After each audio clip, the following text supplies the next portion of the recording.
Hello and welcome to the International Press Center here in Copenhagen. Once again, we are delighted to see a group of journalists here in the room today and also the journalists joining us online on Zoom.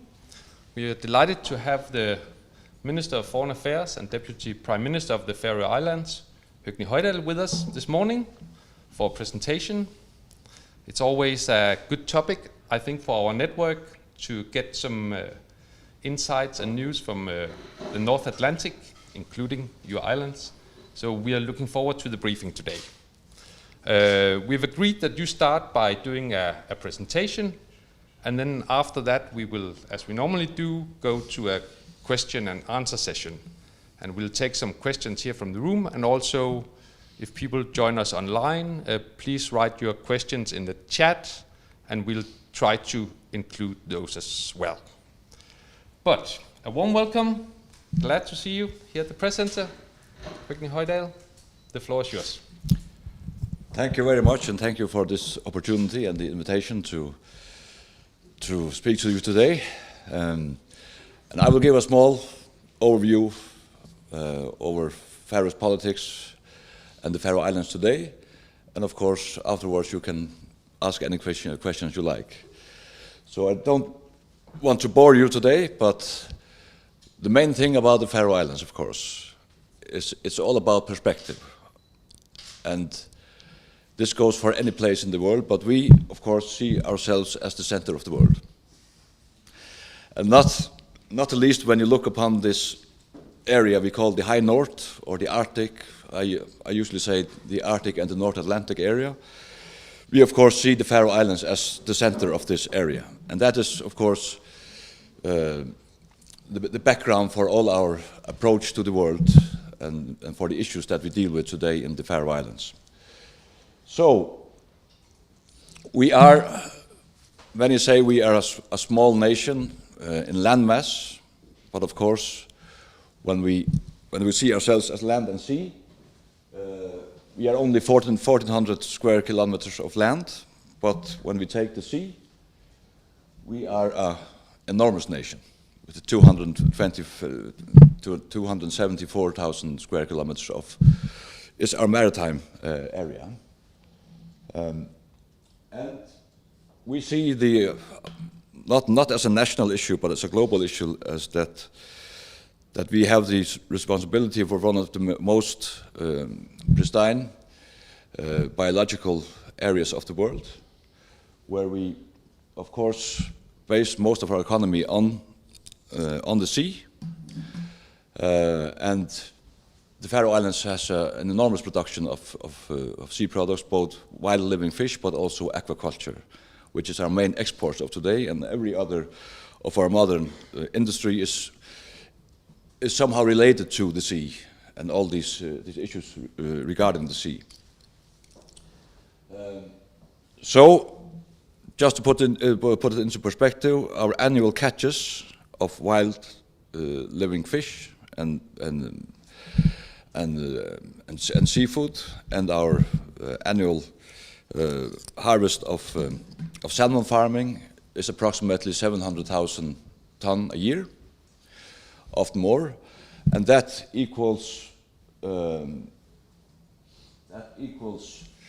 13 tons a year per Faroese, per capita. And I used to say it's 40 kilos a day that lands on the floor of every Faroese. So these are huge numbers, and are of course a huge challenge and responsibility to manage these vast resources. So if you put the main issues of the global world today about sustainability, of creating healthy food to the people of the world, to manage resources, to address the issue of privatizing natural resources, which is a huge issue in the Faroe Islands. All these issues are the main topics of Faroese politics in order to address this, and these are all global issues as well, of course. A new thing I just would like to mention is the seaweed farming, which both has a huge potential for sustainable products of you can use seaweed to pharmaceutical, you can use it for textiles and so on, but it's also a climate issue because we have a company called Ocean Rainforest, and of course the perspective of this company is also to address the issue that seaweed can encapsulate a lot of our emissions of carbon in the sea. So this is a huge emerging industry in the Faroe Islands, and is also deeply rooted and connected to EU programs and so on. So we see this as a huge emerging issue, both as an industry, but also as a concrete tool to address climate changes. Well, we can conclude by saying that everything in the Faroe Islands is about fish and sea.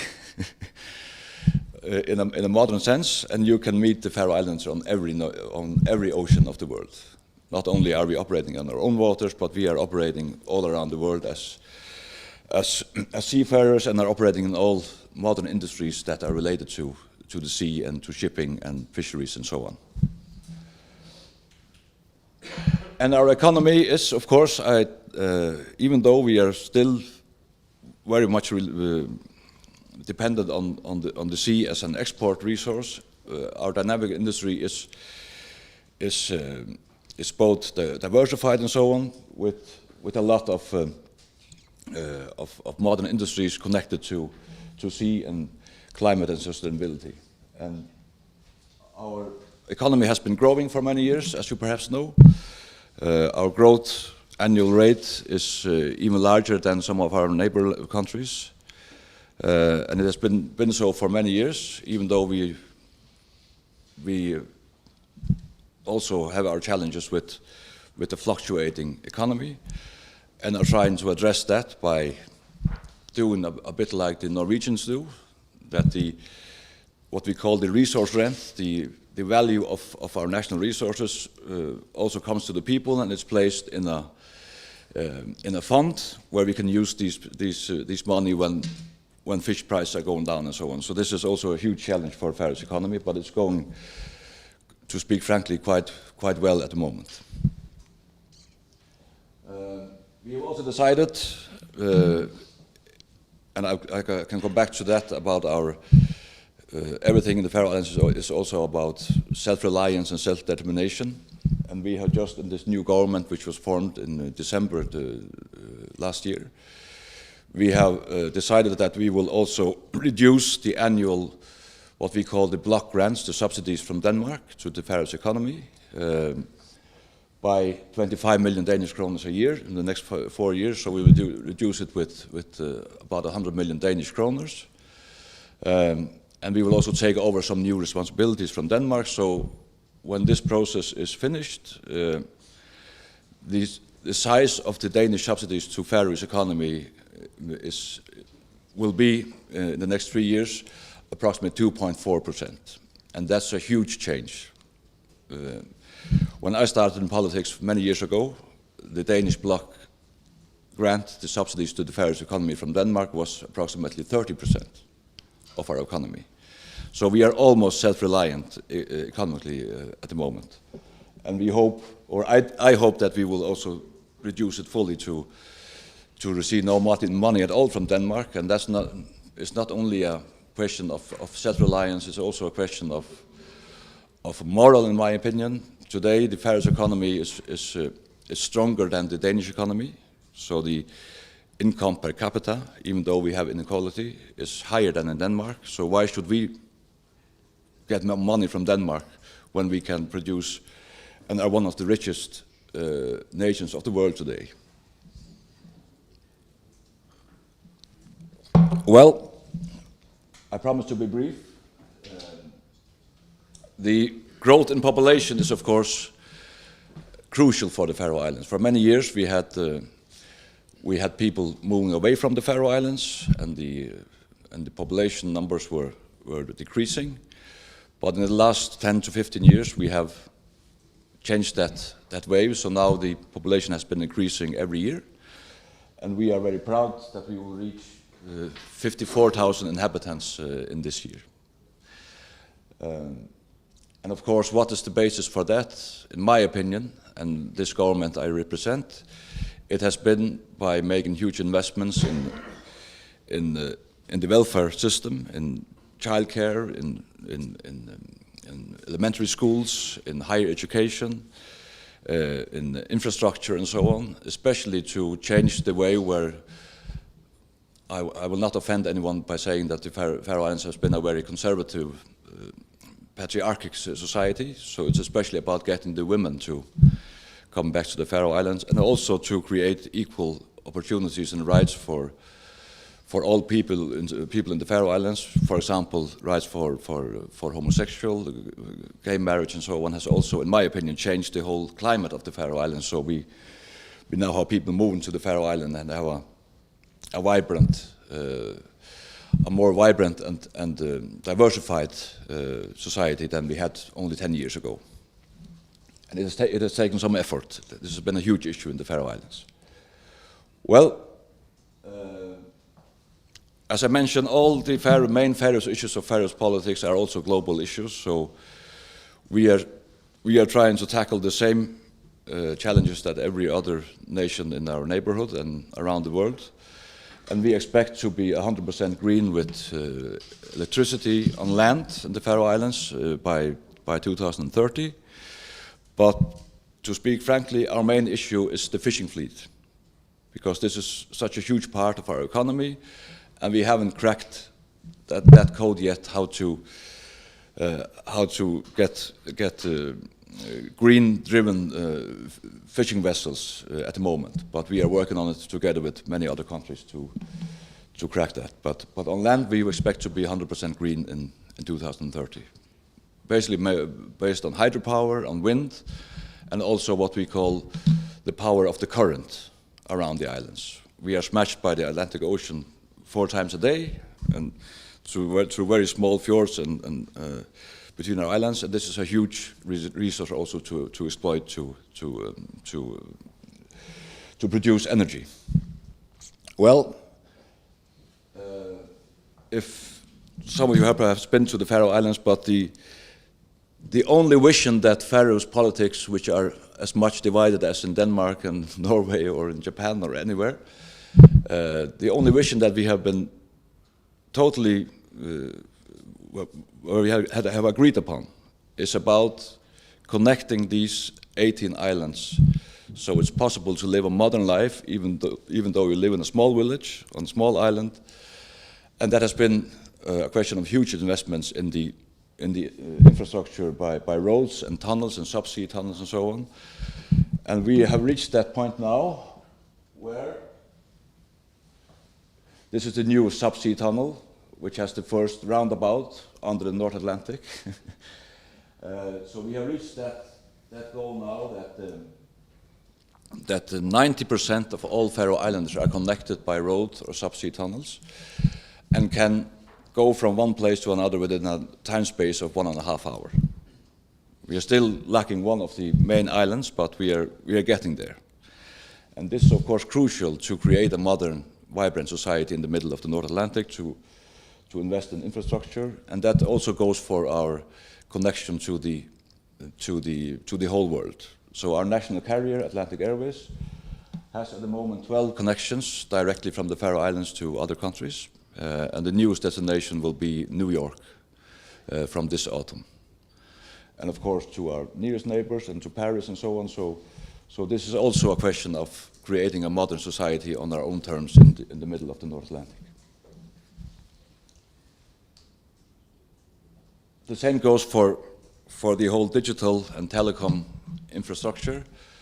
We expect to be the first nation with full-flexed 5G connection for all places in the islands in this summer. And this is also a basis, of course, for new industries, for connecting us to the outside world. So we will be the center in the North Atlantic that we want to be. The same goes for the whole digitalization process of the whole society, where we have a national institution called Talgildu Føroyar, Digital Faroe Islands, where almost every communication you have with the government or with the municipalities and so on will be digital in a short time.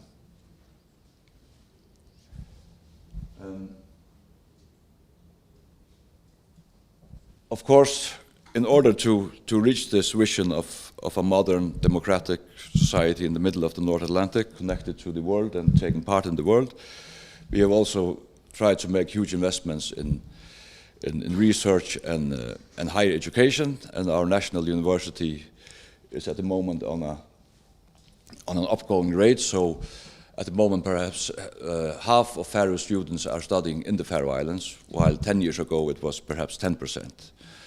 And we have not the vision that we want the Faroe Islands to stay in our islands. We want them to go out to take a part of their education. But through our national university, we can connect them so they can take a part of the higher education in the Faroe Islands, perhaps the master or the BA. So you have a connection to your own society, and the prospect of getting people back with their skills is higher. And that's actually going in the right direction at the moment.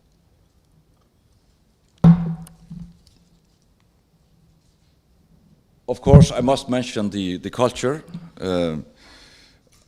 I fully believe that the basis for all progress is human progress, and that you have respect for your own culture, that you have a diversified world with so many diversified cultures and languages as possible. And that is a huge challenge for a nation like ours, as it is for so many. We have to use percentually a larger part of our budget to invest in textbooks and books and literature and arts and so on, so we can have a modern society on our own basis with our own language. And we are actually quite proud of that we have managed to do so. So we today have a Faroese language that has modernized itself, so we can have a whole society in Faroese, but still, of course, we are trying to learn all other languages of the world and other cultures in order to grow in connection with the outside world. And that has also resulted, of course, in a very vibrant cultural scene with music and so on. So if you want to visit the islands, you can experience very high levels of musical festivals, theater, and so on. To take the literature, every week, 3 Faroese new books are published in the Faroe Islands in Faroese. So that is, of course, crucial for our survival as a nation. But the main challenge today, which is not only a Faroese challenge, is how can we also modernize our language in the new digitalization of the world, on the internet and on every aspect where our children are looking at, are getting their culture from the internet. How can we also have a Faroese offer there? That's one of our main challenges and one of the main priorities of this new government, which was formed last year, to invest heavily in that the Faroese language will not lose its place on these new platforms of the world. Well, let's go to the international issue, which is, of course, the most crucial of the world of today. The Faroe Islands has, throughout the years, emerged as a very important international partner, especially, of course, in our area of the world. So we are of course, in the middle here, and we have bilateral agreements with almost every nation around the North Atlantic and the Arctic on fisheries, on trade. We are part of every regional and international organization in our area regarding fisheries, the Arctic Council, and so on. And we are actually also trying to address this whole new, these new prospects of the North Atlantic, where when it's possible to sail in these new passages which will emerge. So we are using a lot of our international power and address that, and to take part in international cooperation that will address the sustainability of the waters, the security of the waters, the environmental protection, and so on and so on and so on. So we brand ourselves as a large ocean nation, and that is, of course, our main tool also to our international cooperation.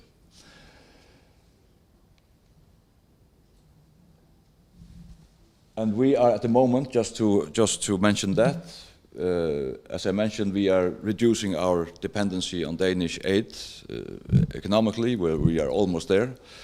But we are also taking over new responsibilities to the Faroese government from Denmark in good cooperation with the Danish government.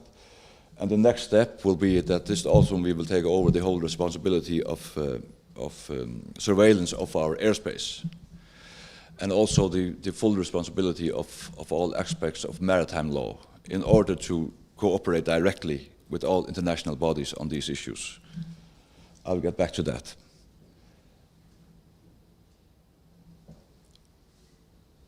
We are an international partner, and we have throughout the years also opened our own representations in many countries. And we have at the moment, I will not forget anything, we have representations in Brussels, Copenhagen, London, Reykjavik, Moscow, Beijing, and Tel Aviv. And we will open a new representation in Washington in the spring of next year. And are constantly also trying to broaden our representation in all parts of the world. We have also signed a memorandum of cooperation with Japan in 2022, and declaration with the US signed in 2020. So, as you see, we are trying to broaden and strengthen our own responsibility in our direct communications with many nations, and of course also in the international bodies. That's quite important for us.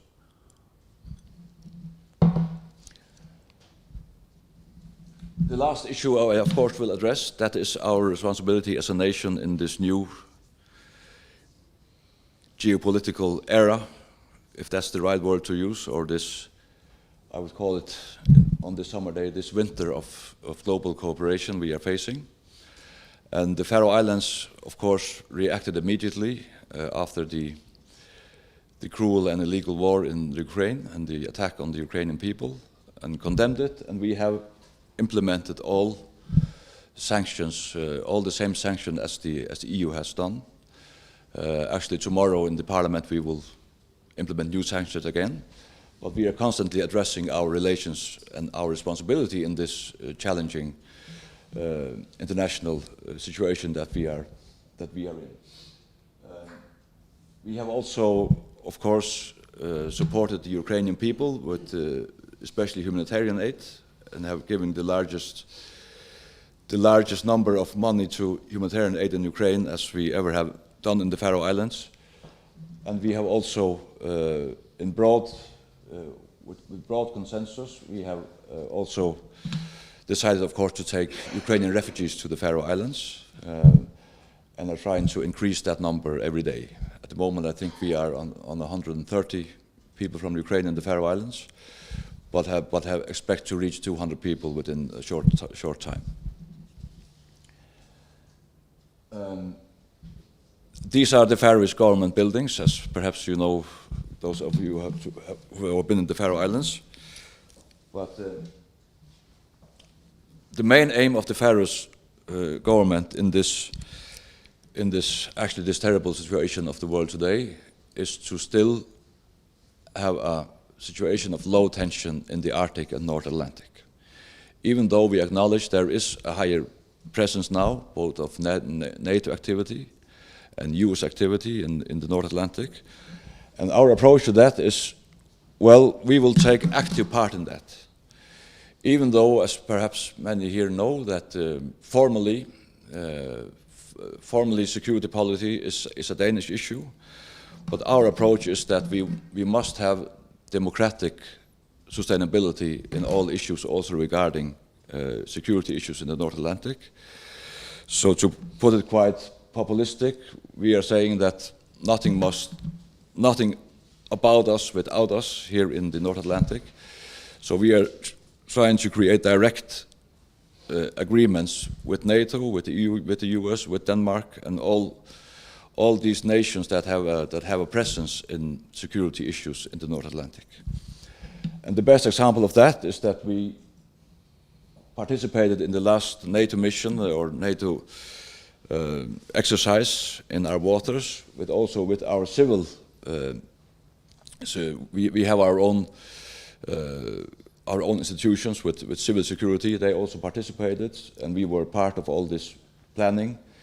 And that's quite crucial for us, that everything that happens also on security matters in our waters is democratically anchored in the Faroese Parliament and the Faroese government.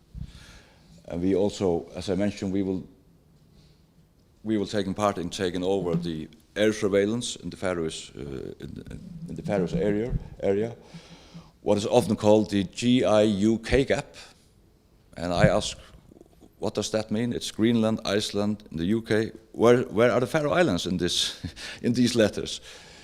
So of course we acknowledge the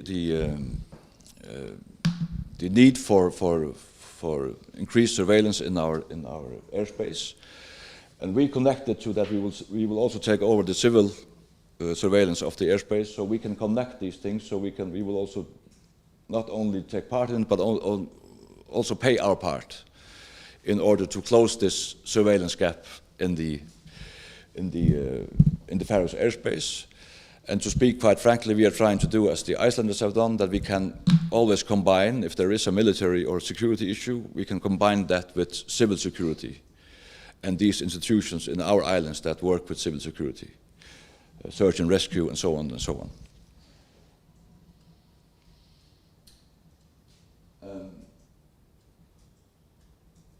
Yes, and just to address one issue that has been very much addressed also in Danish media. We are at the moment trying to get a consensus, a democratic anchored consensus on Faroese foreign policy and security policy in our parliament. And that's not only an issue, but we are constantly trying to address the Ukrainian war and the illegal war from Russia in Ukraine, and how we will address that also in other relations towards Russia. And that process is at the moment anchored in a document about Faroese foreign relations in the future, which will be debated in our Foreign Policy Committee of the Parliament, tentative in next week or the week after. And then there will also be a debate in the Faroese Parliament and legislation about these issues. So we are working with these issues every day. And my main conclusion is that the Faroe Islands has taken every step in order to condemn and do what we can do to try to come to a path of international law and democracy in the world today, and peace and prosperity, which we also will maintain for our area. Well, I will just end by saying that everything is about self-determination. Everything is about being part of the world as directly as we can. And we actually think that we have succeeded with this in many areas. The latest example is that our national handball team, and we can say nobody thought this was possible, has now played themselves to the final European Championship competition, which will take place in Germany in 2021. So this is also a question of how we see ourselves in the world, that we must be an equal part in the world. And when we do so, we can also take our own responsibility and can emerge as an equal partner of Europe and the world today. So that was my presentation, and now I'm open for every question. So please. Thank you very much take over from here, yeah. For that presentation. I think we've got roughly half an hour, so we'll start by taking some questions here from the room. So please raise your hand, and then I'll try to be fair. Keep your questions brief, so we can get as many in as possible. I see a hand from Staffan first. But when you do ask a question, please just introduce yourself and your media. Thanks a lot. We start with Staffan. Okay. Thank you. My name is Staffan Dahlev. I'm a Swedish freelancer. I work for Swedish media and also some Europeans. One short factual question and one a little bit bigger political. The factual one, you mentioned 700,000 tons fish per year.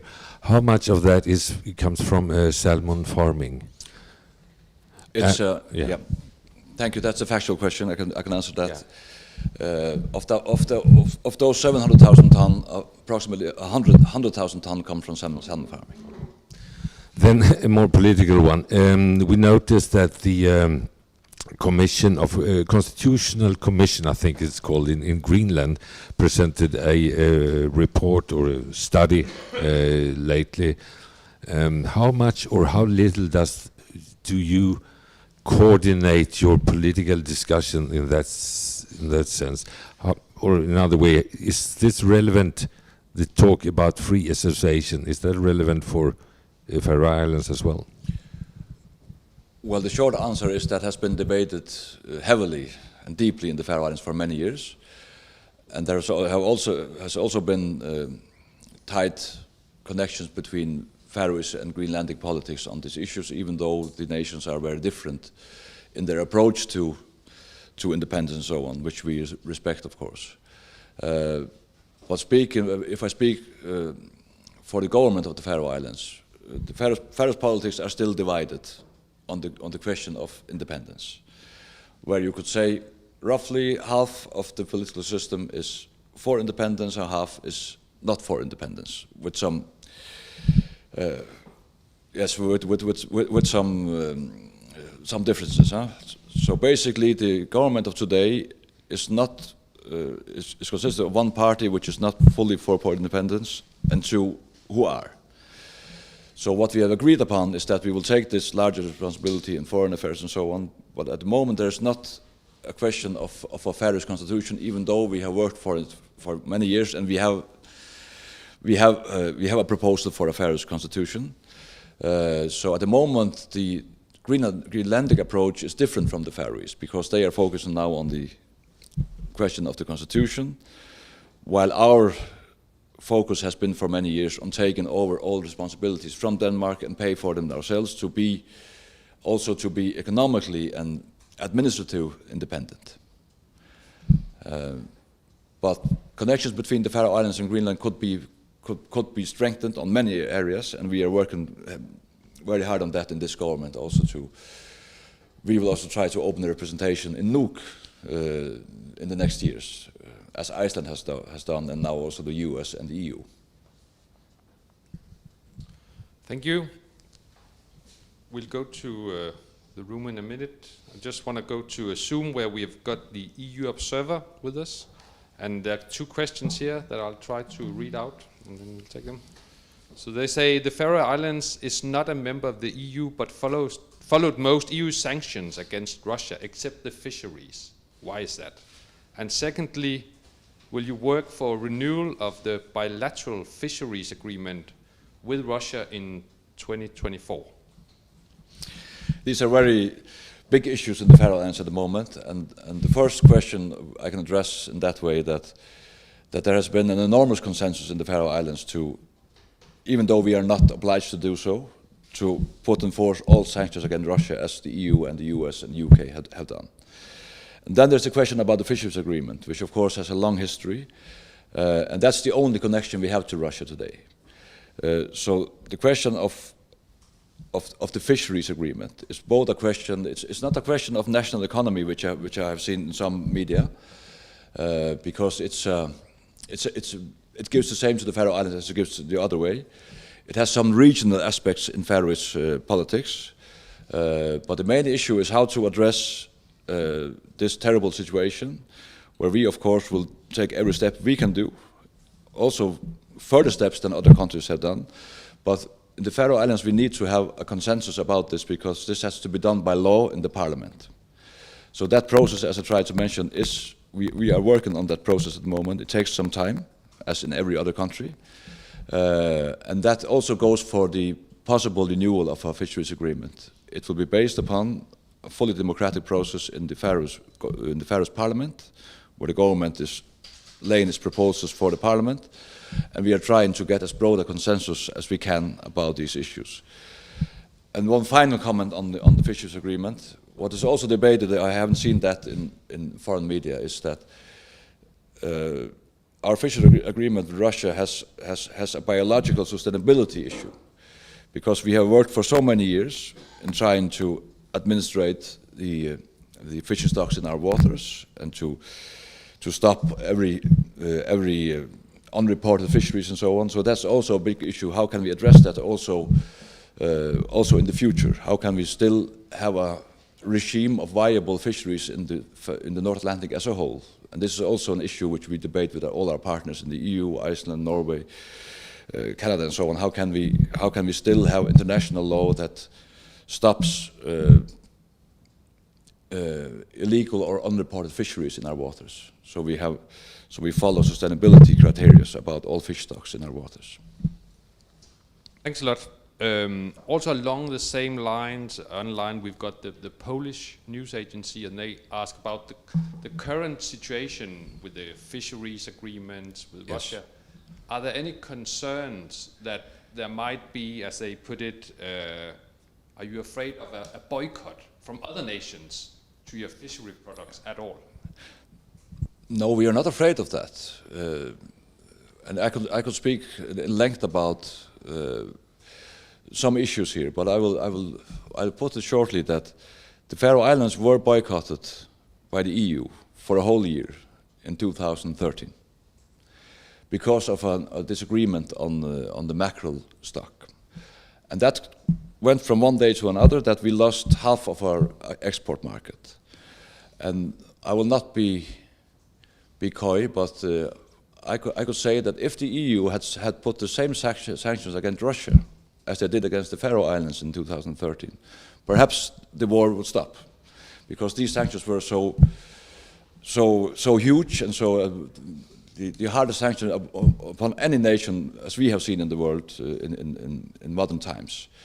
So we are used to that, but no, we are trying to have the same approach as every other of our neighboring nations and all the European nations, that we will of course take all proportional steps to condemn the illegal and cruel war in the Ukraine.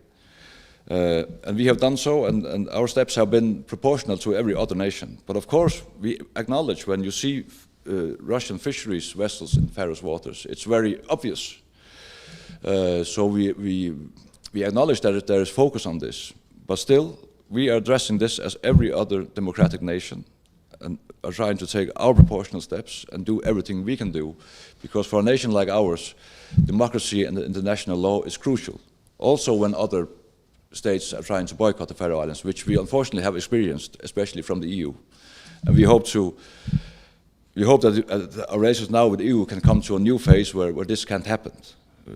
We of course want better trade relations with the EU. And the Faroe Islands is a very open economy.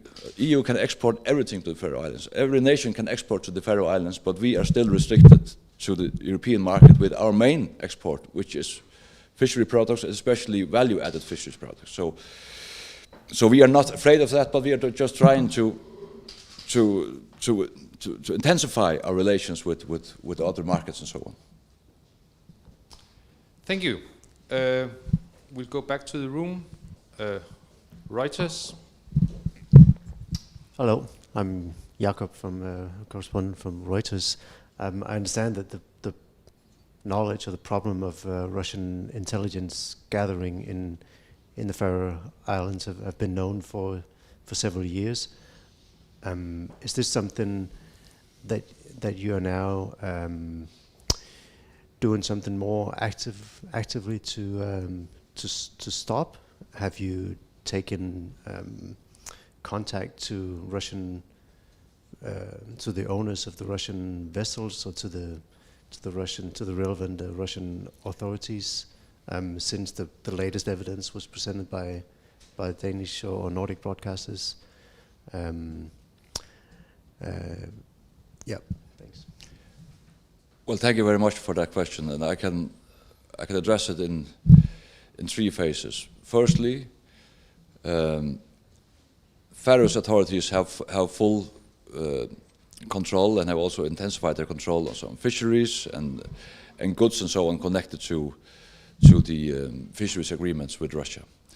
The intelligence questions, I could take the easy way out and say this is a Danish method, but we don't say that. We say we have asked, of course, asked the proper authorities, police and intelligence service about this.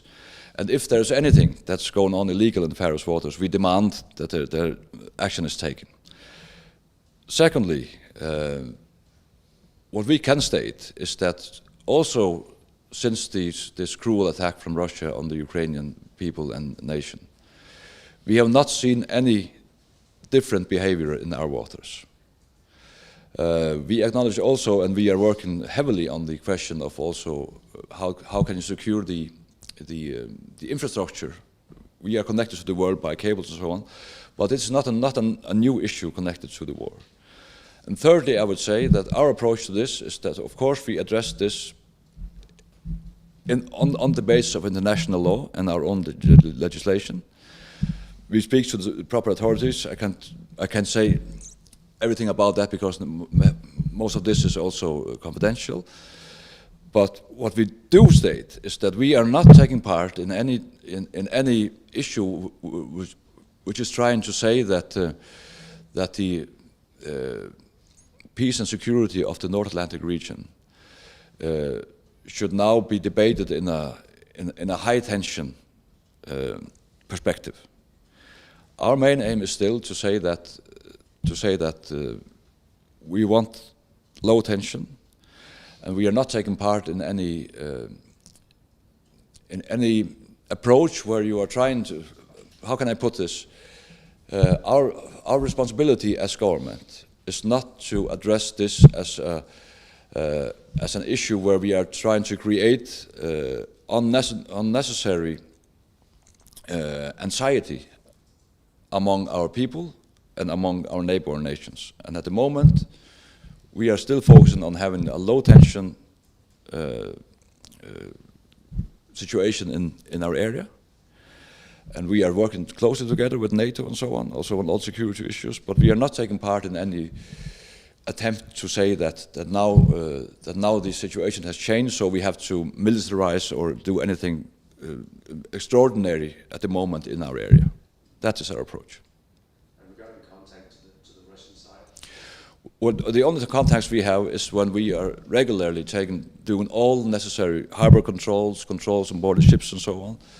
And when it comes to intelligence questions and so on, we are, of course are cooperating with the relevant authorities on that issue, and are saying if there is anything going on in our waters which is illegal, it must have consequences at the moment. So that lies with those authorities and must follow international law and legislation.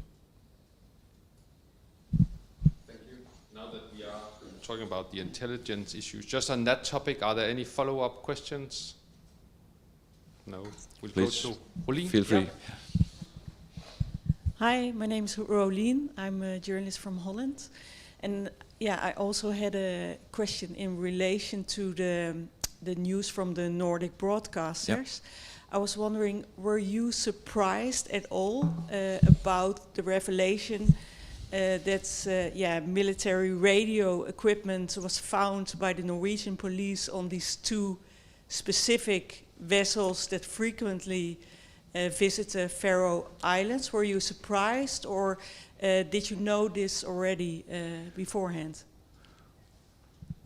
I will weigh my word very closely here, because we fully acknowledge and understand this new situation in Europe, where we condemn the Ukrainian illegal war and all these things. Now there's a new issue in the North Atlantic regarding these broadcasting programs that have been. But we can state that we have not seen anything unusual going on in our waters. We have control over which ships are in our water. We have not seen anything unusual. And we must separate this. What I say now is totally separated from the other situation in Europe, which we are taking very seriously, is that we have been used to, of course, in the Faroe Islands. We have been in the midst of the Cold War for all these years. So we are not surprised that these issues regularly has been up in media and so on. But we must, of course, address this as a lawful authority and say, well, we will address this by international and national law, and if we see anything that we regard illegal, we will take proper action. So no, we are not surprised that you can raise these issues, because these have been raised throughout the 70s and 60s and 80s and 90s in the Faroe Islands.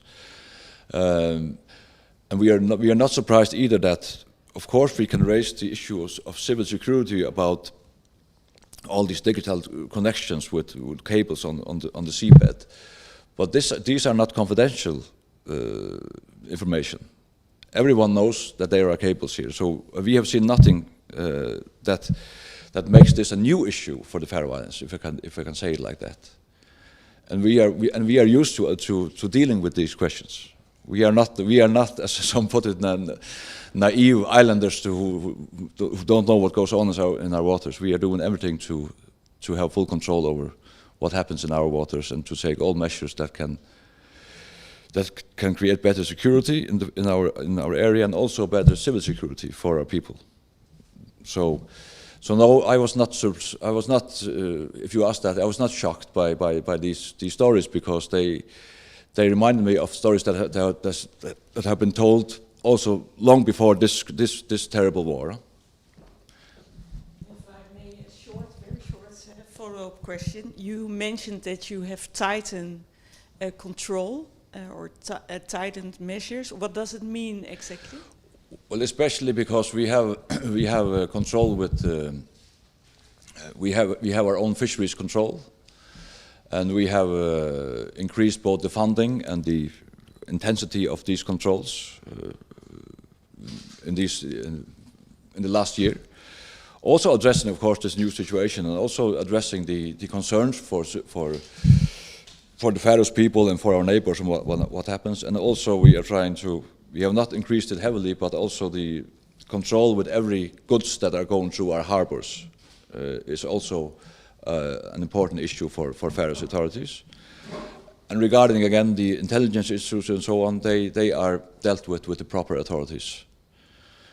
And the message is the same. If we are aware of anything illegal, we demand that action is taken. And we have not had such a case on our table yet. Thank you. We've got with us online also a correspondent from Switzerland this morning, and he's got the two questions, a follow-up to what Staffan asked about independence. He's saying there was actually a referendum, I don't know if it's true, but in '46 that turned out affirmative but was not implemented. He says, is that something that the people of the Faroe Islands still remember? And when can they expect to have an independence vote or something similar again? And then secondly, on tourism, also in your presentation you said that that's an avenue you're going to explore, also from the Faroese government. But he mentioned at the same time that there's a local community that has introduced a fee of euros 50 yes. for tourists to avoid, I guess, too many people coming there. How do you balance these two things? These are very important questions, both of them. And to address the first about independence, and I hope you respect that. I am the chairman of the political party called Tjóðveldi, which means the people's power, which was formed after the referendum in 1946, when the Faroese people voted pro-independence. So my party is formed on that basis, say we are still working to implement full independence for the Faroe Islands. But I am at the moment, as a Minister of Foreign Affairs, Industry and Trade, part of a government where there's a party which not has that as its aim. So I cannot state when we will have an independence party, and as a minister I cannot actually comment on that, but I can say that Faroese politics are still totally balanced on that issue. Everything we deal with is also connected to, will this lead us to independence or will it not?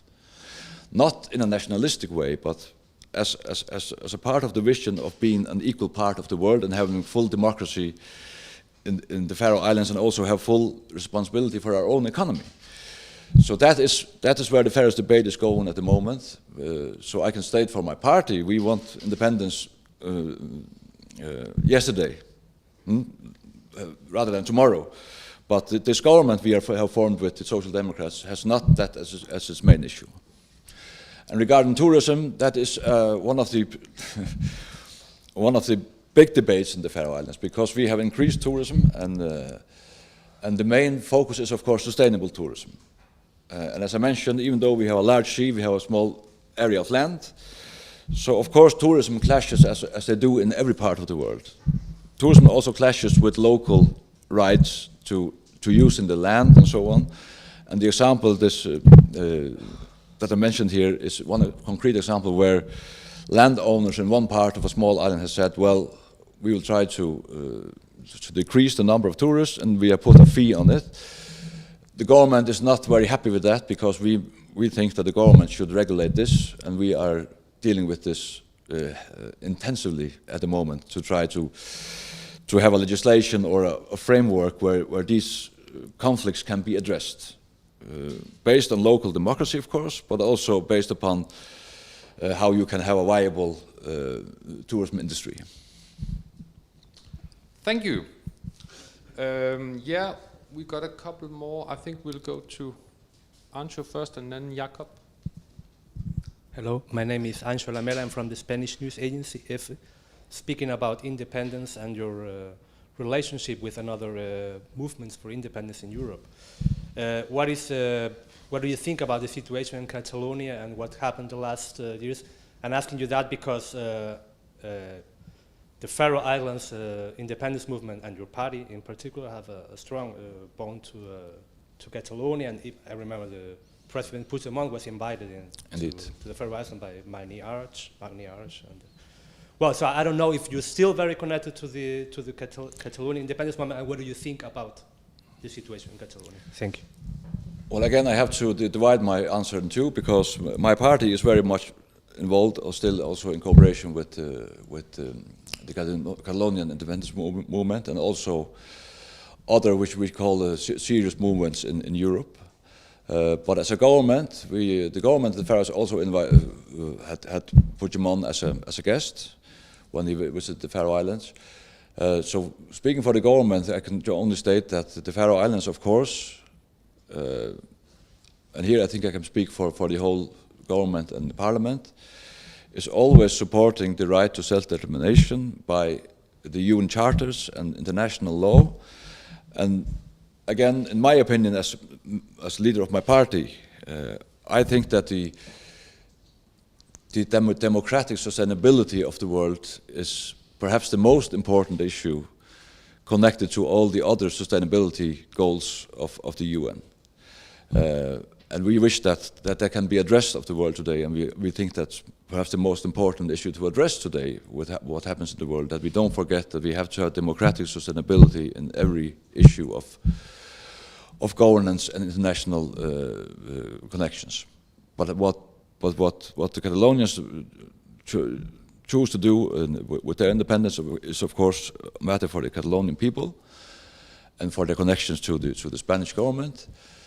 So we are not interfering in that. We have just a general approach to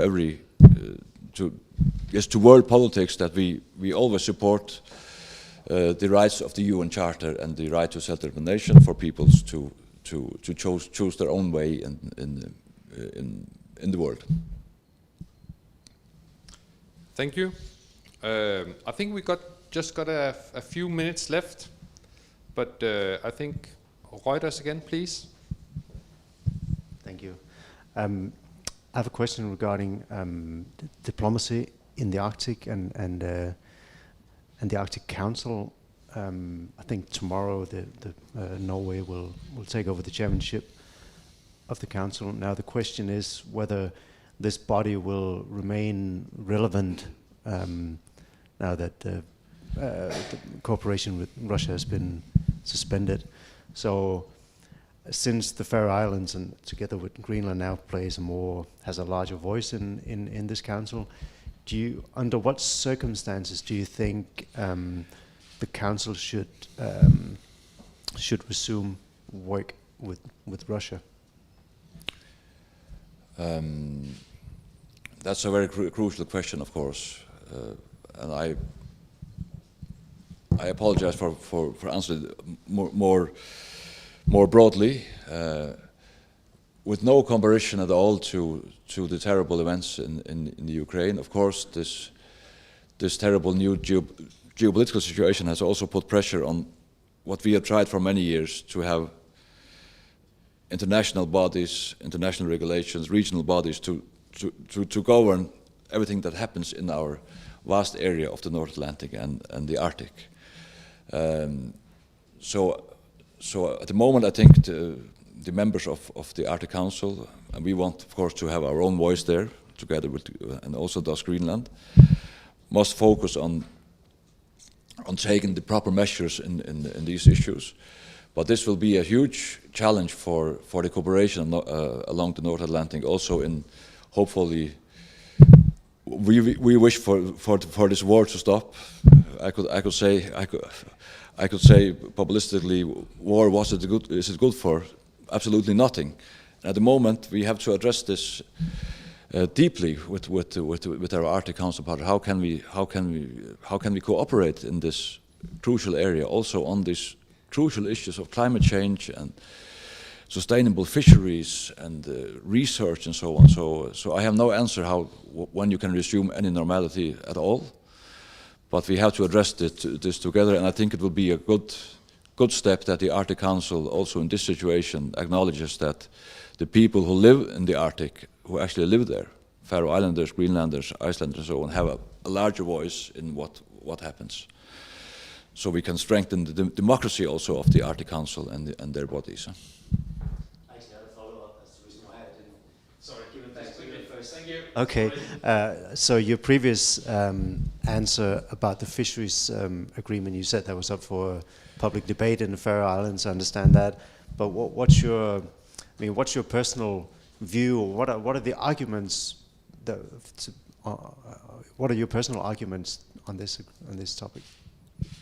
Well, this is a boring politician answer.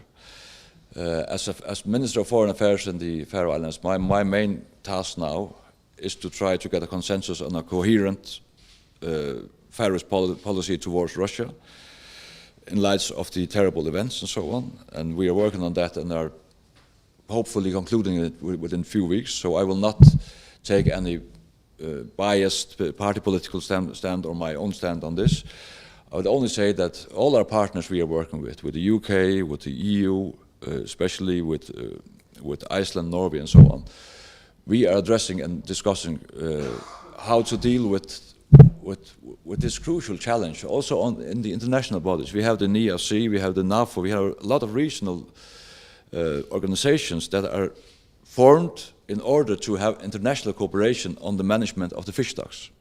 So how do we deal with Russia also in these matters? And at the moment, we have tried together with all the other members of these organizations to have a measured approach, where you have not cut all ties, but you are trying to reduce it as much as possible.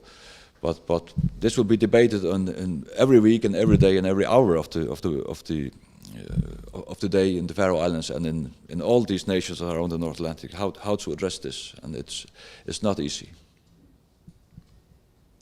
Thank you. Song, please. Yes. One last question. Yes, thank you. My name is Zong Minpan from Royal Press magazine. While Iceland and Denmark, both of the government draw the system of political and economic and culture. Yeah. How do you think you want to change the system or to keep the system in the future? Thank you. Thank you very much for that question. Again, we always say that the Faroe Islands are so special. Of course, every nation, every place of the world is special. Huh? But I fully believe that the main tool or the main approach to to constantly modernize yourself and democratize yourself and be part of the world is that we have a fully working democracy in the Faroe Islands, and then we take directly part in all working democracies and bodies in the world. I think that will be the main, the crucial point for how a small nation like the Faroe Islands can develop and take more and more responsibility in the world today. To put it more bluntly, if we think that in order to preserve Faroe, which was an issue some years ago, we have to preserve our culture and we have to avoid the outside world, then we will lose. Then we will slowly decrease. But if we embrace the world and say, well, we will approach the world on our own basis, with our own culture, with our own values, and take part in every effort to democracy in the world, and work directly in all international bodies, then we will, in my opinion, prosper and emerge and develop as a nation. And I think this goes for every nation. If we isolate and think that we are better than others and we are so special that we must protect us from the outside world, we will lose the game. We have to embrace it and approach it directly as global citizens. And I dream about a world where we have as many cultures, as many languages, so diversified world as we can imagine. I think that's the best way for peace also. Thank you. It's now coming up to 12 o'clock. A lot of our correspondents online are sending you greetings and best wishes for tomorrow evening, Liverpool. It's the Eurovision. And I believe there's a singer from Tórshavn, is that right? Yes. So they've actually just asked here to end on a lighter note. What do you think? What are your comments as a foreign minister? Well, we are extremely proud of Riley, which is his artisan name, Rane Pedersen. Actually, his parents are from Vestmann, a small village in the Faroe Islands. And we wish him all the best. And he's also an example of how you can, even though you are, if you live in the middle of the North Atlantic, can be a part of the world and create music that connects to the whole world. I hope, of course, we also wish the best. Rane is representing Denmark. We hope that in the future he will, or Faroese musicians will be able to represent the Faroe Islands, so we can have our own membership in the EBU, in this organization that organizes the Eurovision. But we are very proud of him, and we hope we are fully confident that he will do very well. Thanks a lot. So I think we tried to cover everything from the spy ships to Eurovision. And yes. On that note, I would like to say on behalf of all of us, big thanks for you coming today. And we're looking forward to seeing you again soon.